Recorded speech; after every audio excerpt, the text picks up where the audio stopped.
From experience, I know that it can be a minefield learning what settings to use for your night street photography. That's why I've created this video guide that you can use to help you get started. Let's get into it.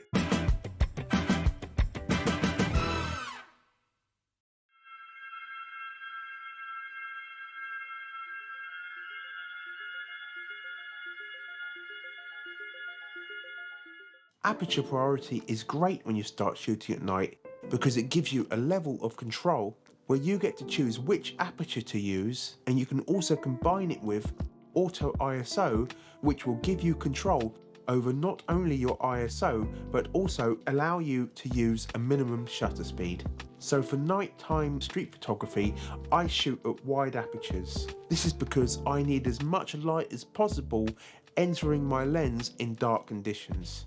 For a very bright street with lots of street lights and shop lights, I have been known to use an aperture from f5.6 to f2.8. Especially as you enter darker areas, you're going to want to use a wider aperture. So to sum up, in my opinion, f5.6 to f2.8 are the best aperture settings for night street photography.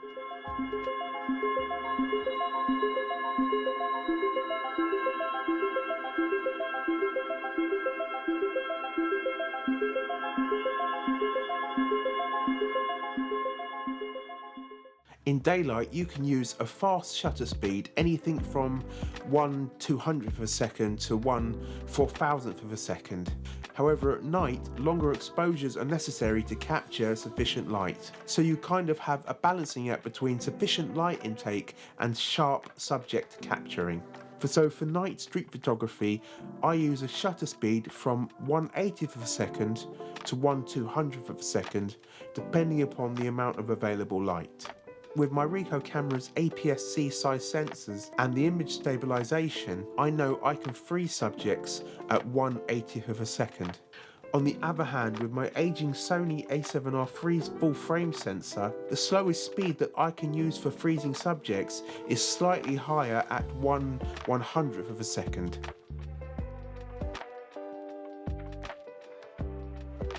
At night, ISOs 800 to 6400 are required to give the exposure enough light alongside the wide aperture that you use and the relatively fastest shutter speed.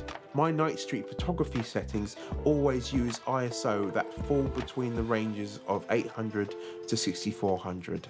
This is why I use auto ISO in aperture priority. This function allows me to set a specific range for the ISO, so from 800 to 6400. It also allows me to choose a minimum shutter speed, which I know will be able to freeze subjects in dark conditions.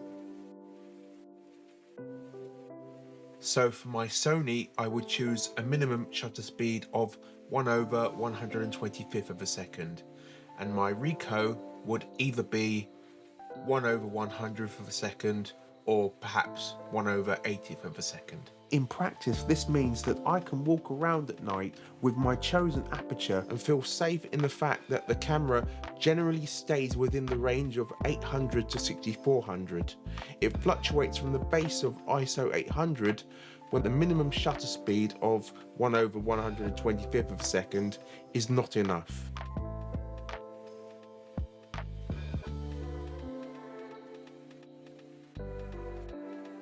In this photo, you can see that the ISO is 3200. This is because it is really dark, therefore the minimum shutter speed of 1/100 seconds that I set for that night of shooting was reached. And because the minimum shutter speed was reached, the camera increased the ISO from the base of 800 up to 3200, which is what you can see. And this is in order for the camera's exposure meter to get the correct exposure.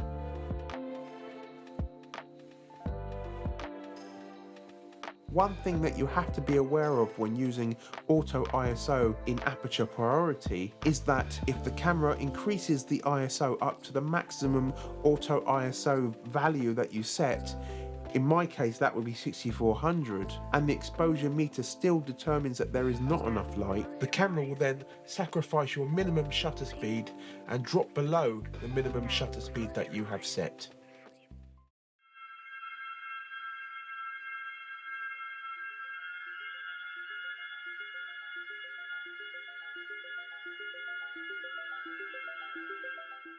Even though my Ricoh camera's autofocus is not super fast at night, I find that it is more than adequate, and obviously the Sony cameras, their focusing is pretty much fantastic. So I am happy to use autofocus on both cameras. On my Sony camera I might well use continuous autofocus with the flexible spot mode, and on my Ricoh camera I use auto area AF with the center mode. With these focus modes on both cameras I get a really good hit rate.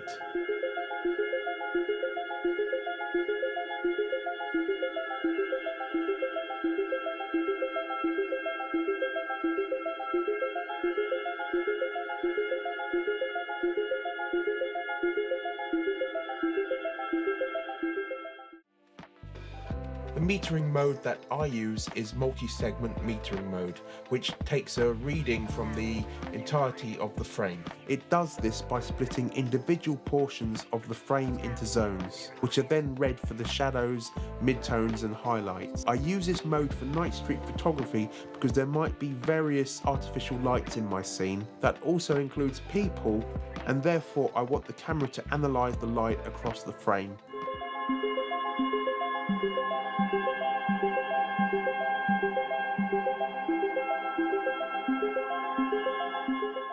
I don't really worry about white balance when I'm out shooting at night, so I'm always using auto white balance. Because I usually shoot in RAW, I can adjust the white balance in Lightroom. Just a heads up, if you guys want a free cheat sheet with all of the settings that I've talked about here today, then just click on the link in the description below. I hope that you got something out of this video. Please give it a like. You'd be supporting me and helping me get my stuff out there to a wider audience. Also, please subscribe for more tutorials coming your way real soon. Now watch this video here to see how I actually shoot at night. Go forth and create.